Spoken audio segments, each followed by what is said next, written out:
नमस्कार, आप देख रहे हैं प्रो इंडिया टीवी न्यूज़ और इससे हम लोग वृंदावन में मौजूद हैं और वृंदावन से जुड़ी हुई चीज़ों को राधा सहचरी जी के साथ हम लोग कहीं ना कहीं एक प्रकार से वृंदावन की यात्रा भ्रमण पर हैं।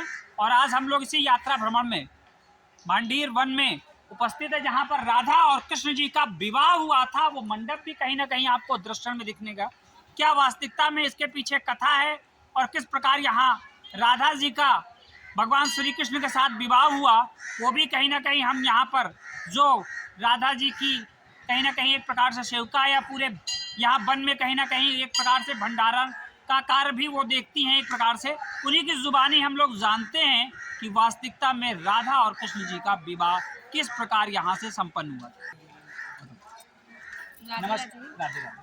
पहले तो आप अपना परिचय बताइए और फिर आप यहाँ कितने वर्षों से सेवा कर रही हैं, उसका भी कहीं ना कहीं हम लोगों को और दर्शकों को इसको अवगत कराएं। श्री राधे, मेरा नाम इंदु लेखा है और राधा रानी की असीम कृपा से हम भांडीर वन में भांडीर वट के सेवायत, जहाँ पे राधा कृष्ण का विवाह हुआ था।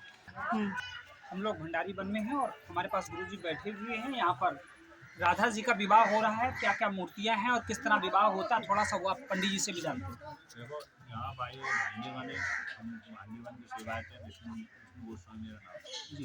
ये ब्रह्मा जी बीच में, इधर कृष्ण जी हैं, इधर राधा जी हैं। यहाँ राधा कृष्ण की शादी कराई है, तो यहाँ पे ये जयमाला करा रहे हैं, हाथों में माला पकड़े हुए। आप ब्रज में दर्शन करो, कृष्ण भगवान मंदिर के साथ खड़े मिलेंगे। तो यहाँ पर एकमात्र यही दर्शन है जिससे भांडी वन में ये हाथों में माला है कृष्ण भगवान को राधा।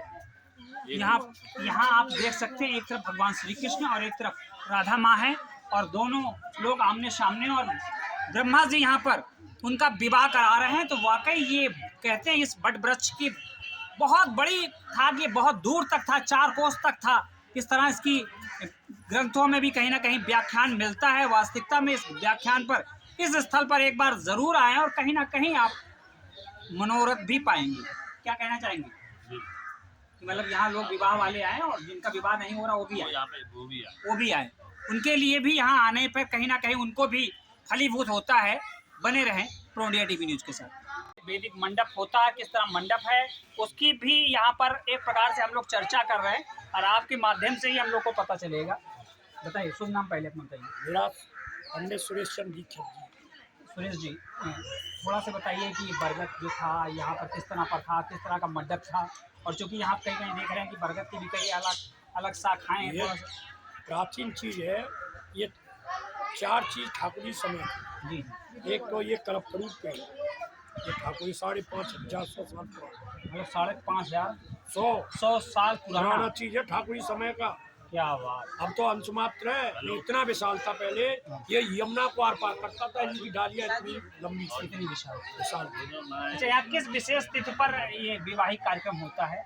यहाँ मतलब ठाकुर जी का पहले यहाँ विवाह हुआ। सबसे पहले यहाँ बाल रूप में आए थे कृष्ण नंद बाबा की गोदी जी। यहाँ गाय चरवाने के लिए जी। जिद करके।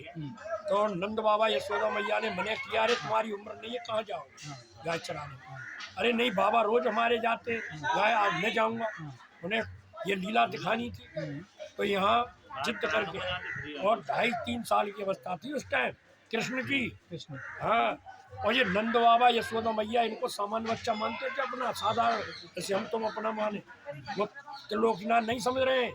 7 दिन को पूतना मार दिया था तलाव, और जब मिट्टी खाई है, जब माँ ने कहा है तेरे तेरे मिट्टी खाई है भी मेरे का, वो फाड़ के दिखा, पूरा ब्रह्मांड दिखा दिया, फिर भी विश्वास नहीं। राधा विवाह की यहाँ तिथि क्या है, थोड़ा सा उसके बारे में? तिथि ये है, ये आता है देखो गर्ग से है।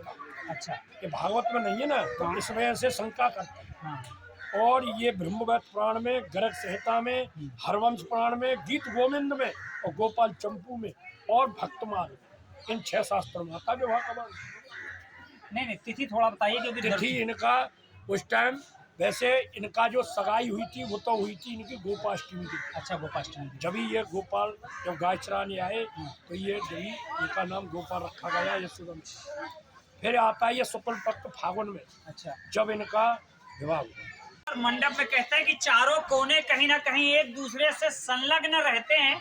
आप उसी में से एक कोना ये देखिए संलग्न आप पा रहे हैं। ये 4 खंबे का मंडप बना है। 3 और 4, इसी में देखिए 4 आपको दिख रहा है। एक ये है दूसरी मैं कहूँगा इधर दिखाइए, 2 और एक 3 और एक 4, ऊपर एक 4 होगा। और चारों जब आपस में होता है कि जब पहले बांस के लगाए जाते थे तो कोने आपस में मिला दिए जाते थे, तो उसी तरह ये चारों ऊपर कहीं ना कहीं संलग्न हो गया है।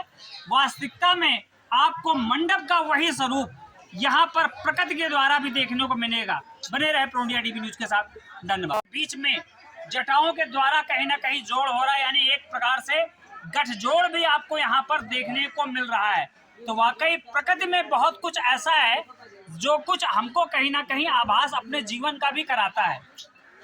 और एक संकलन कहीं ना कहीं कर सकते हैं, इसको कह सकते हैं हस्त मिलन हो रहा है एक प्रकार से। राधा श्री कृष्ण के हाथों में एक दूसरे का हाथ समाहित हो चुका है, आंखों सिंदूर भरा जा रहा है, उसका एक यहाँ पर आपको दृश्य दिख रहा, प्राकृतिक रूप से भी दिख रहा है।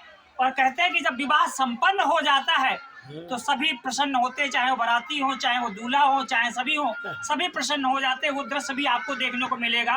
नृत्य की तरफ भी अभी हम लोग आप लोग को ले चलते हैं। बने रहे पूर्णिया टीवी न्यूज के साथ, धन्यवाद। तो इस प्रकार यहाँ फेरों का वो दृश्य भी ब्रह्मा जी के द्वारा ही हो रहा, क्योंकि पुरोहित भी आचार्य भी हैं, वही सब कुछ कर रहे हैं।